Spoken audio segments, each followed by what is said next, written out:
Hey everyone, welcome back to Kubrick Corner with me, Sean Wilson. So I'm here to talk to you about the brand new Joker movie starring Joaquin Phoenix, which I saw the other night ahead of its release in the UK on the 4th of October. Here's the invite, just there.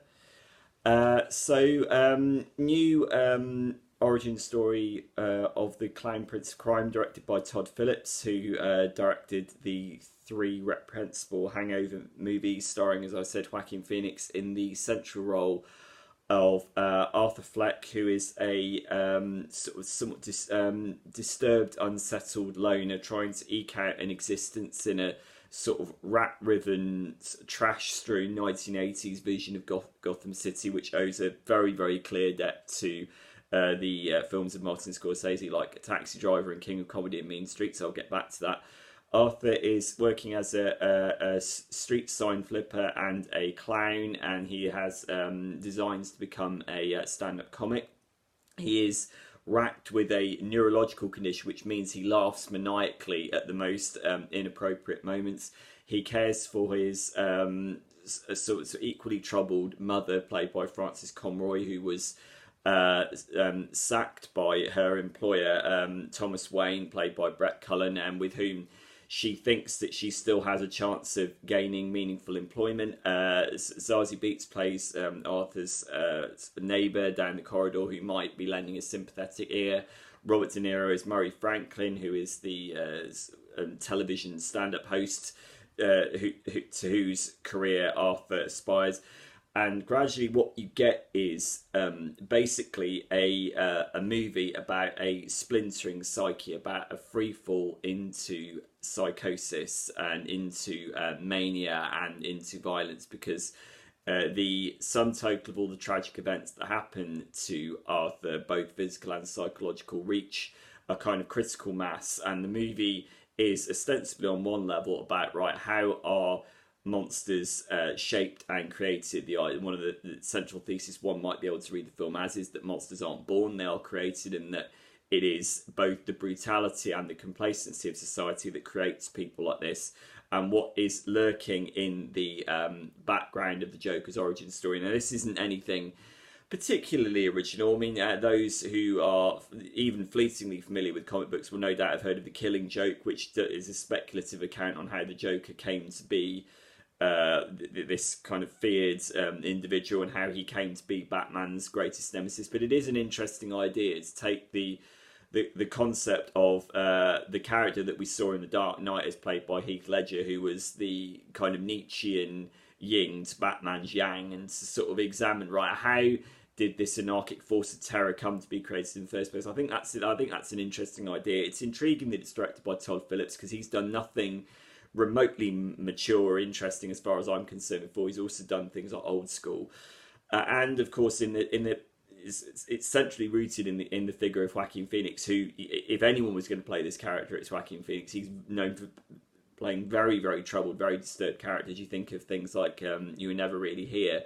just recently. I also think of things like The Master, the Paul Thomas Anderson movie, in which he starred opposite Philip Seymour Hoffman.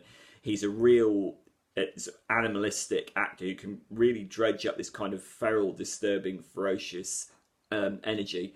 So what's to say about the film? What I will say to begin with is, when I think this is important. When I came out of the preview screening, there was a group of journalists and critics that I know, and we had a sort of fairly in-depth 15-20 minute chat immediately after the movie, because we felt like we needed to have it, because the general consensus was the movie is troubling in both the right ways and the wrong ways. No doubt you will have seen it being lavished with 5-star reviews from the likes of Empire. The studio Warner Brothers are clearly pitching it as some kind of Oscars frontrunner, particularly for Phoenix, who is really quite phenomenal in the central role. But then, of course, he is, because this is the kind of role at which he excels. Angular, both literally and figuratively.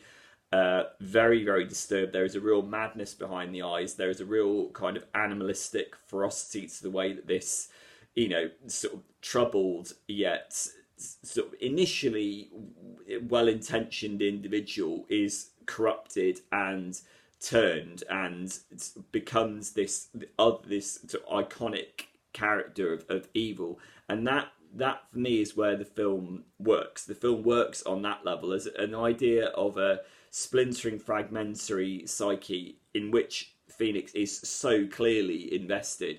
That is really good. And I will say outright, although the movie it kind of aims to invert our expectations of what comic book movie tropes are. I mean, there isn't necessarily a right way or a wrong way to think of a comic book movie. I mean, heaven knows we've had the likes of Logan and Black Panther just recently that have kind of imploded this.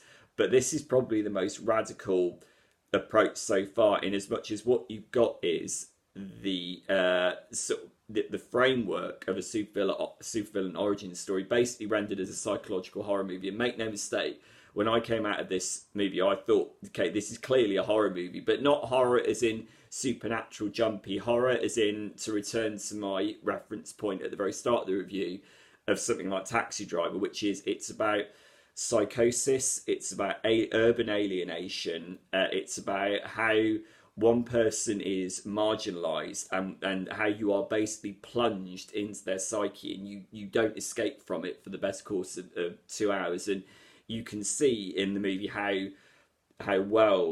studiously Phillips has researched his Martin Scorsese movies visually. I mean, you look at the cinematography from Lawrence Sher is really, really good. This is also a problem, however, because it almost becomes fetishistic, almost to a laughable degree, in terms of how studied and how calculated the depth Scorsese movies are. I mean, everything from the visuals to the omnipresent sounds of the horns blaring outside Fleck's apartment, it all feels quite stifling and studied and calculated. And then you kind of think, okay, technically the film is very well done. What is it actually telling me beneath the surface about this central character? And when it focuses on the idea of, as in Taxi Driver, God's lonely man who is punished and put down by society, who goes through sort of numerous moral dilemmas and ends up being contorted into this kind of horrible vigilante figure. When the movie focuses on that, it's interesting and ambitious, albeit, you know, not to compare it to the kind of moral depths of someone like Martin Scorsese. But when it focuses on that, it's interesting. Where, for me, where the movie doesn't work, and where the shallowness and often glibness and frankly silliness of the script often trips it up, and this is where the film falls down, is where they attempt to fuse that with both a social study of capitalism, because the idea is that Thomas Wayne outs people as clowns on the news. This then leads to an uprising within a matter of a few implausible seconds on screen, so that doesn't have any context at all. All of a sudden you have an uprising of people in clown masks, which they then attempt to graft onto Arthur's origin story, which doesn't work. I mean, it does really feel like a kind of 16-year-old discovering capitalism and politics, and, you know, crikey, isn't everything corrupt? Yeah, it's like, yeah, we kind of knew that. So that is all a bit silly and a bit fatuous. And then you also have the grafting on of the, basically what is a Batman prequel with wholesale like plot threads and characters. I won't go into specifics because I know there are many people who are going to watch this. I've already mentioned Thomas Wayne. There are other aspects of the plot as well that for me felt very, very forced. And it did bring up a kind of troubling question, and I had this question with the people with whom I came out of the screening. You know, did this movie need to have the Joker moniker slapped on it? Now, clearly one could say, well, it is interesting, the idea of you take this character with whom we are so familiar. I mean, the likes of Jack Nicholson, Heath Ledger, Cesar Romero, Mark Hamill have all played him over the years. Disastrously, he was also played by Jared Leto. I like the idea of taking that character back and doing something very, very grungy and disturbing and uncomfortable with him. I mean, it's a disturbing character anyway, but this is by far the most disturbing take on the character so far. But on the other hand, I completely understand why people would say, well, frankly, this is quite a sort of down and dirty, grim psychological horror movie. Isn't it rather cynical to sort of plaster the Batman connection and the Joker material all over it in an attempt to market it to a mass audience? I completely understand that argument, and I can understand why, if people come out of that, they are very, very uncomfortable with it, because I think the movie is being packaged as much more of a commodified mass market entertainment than it really is. It's a very, very nasty movie. The violence is very, very unpleasant, as it's meant to be. It's not exploitative. I think this is one of the strengths of the movie. The violence is not gratuitous or exploitative. When there are deaths, when there is violence, it is genuinely horrible. And I think if the movie succeeds, it succeeds in the very important realm of not condoning its central character's actions, because of course what you get is the development of Arthur's character as he puts on the war paint, as it's referred to in The Dark Knight, and what was formerly an invisible character all of a sudden starts to become sort of totemic. He starts to become emblematic of violence and chaos, and he starts to find that he has more of a profile than he ever did when he was a struggling clown. I think this is really, really important. This is the most important thing of the review. I don't think for 1 minute that the movie, it condones the actions of the central character, and that what it does is it uses a horrible kind of irony, as I've just said there, about how a guy who was previously marginalised ends up becoming sort of famous and emblematic by virtue of his horrible actions. I don't think the movie condones those actions at all. I think the movie looks at, again, a kind of the twisted irony of that situation, and also the tragedy of it as well. The tragedy that this character has been warped into something completely different by virtue of his environment and also his personal circumstances as well. I don't think the movie condones the violence, and that is very, very laudable.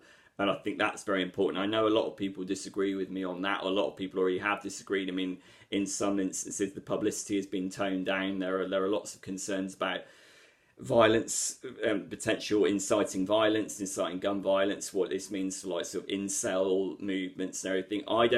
For one thing, the movie is not responsible for the actions of the people that watch it. That's really, really important. And I don't think the movie is interested in that. What the movie is attempting to do, and this is where the problems of the script comes in, the movie is attempting to be a kind of sort of horribly ironic, tragic, sort of blackly comic story about how one man ends up finding a profile as something that he didn't expect. But the problem is that the shallowness of the script doesn't give enough contextual weight or dramatic weight to what is very, very difficult material. You're dealing with a lot of things here. You're dealing with capitalist exploitation, you're dealing with mental health, you're dealing with social crises, you're dealing with a central character who is very, very tortured. And I think the central device about the laugh, which is apparently based on a real life neurological disorder, that walks the tightrope between being an exploitative gimmick and actually being quite interesting, and I was never quite comfortable with that. And again, that's emblematic of a lot of the decisions in the film. A lot of the creative decisions are kind of adolescent twaddle. Some of the decisions work very well. I admire the film's ambition very, very much. I think Joaquin Phoenix's central performance is brilliant, if overindulged. I mean, very few of the other actors get a look in. I think sometimes what you need is for a director to rein in his style, but literally Phoenix is in pretty much every single frame, and it is a phenomenal performance. I would have liked more light and shade and more nuance to have come both from the supporting cast, most of whom are largely underused, and also the environment of the movie as well. I admire the film's ambition enormously. It's very, very troubling, very divisive, as you can probably tell from this review. I don't think it's the 5-star masterpiece that people have branded it as. I don't think it's a pure R1-star disaster that many other people think. I think it's right in the middle. I think it's a flawed, ambitious attempt at inverting a comic book movie template. But in reality, it's a very, very twisted psychological horror movie with a very, very strong, memorable performance from Joaquin Phoenix that I've no doubt is going to get nominated for an Oscar. I mean, whether he wins the Oscar or not, I don't know. We'll wait and see. Joker is out on the 4th of October in the UK, so once you've seen it, drop me a comment here at Kubrick Corner with your thoughts, and I'll see you soon. Bye.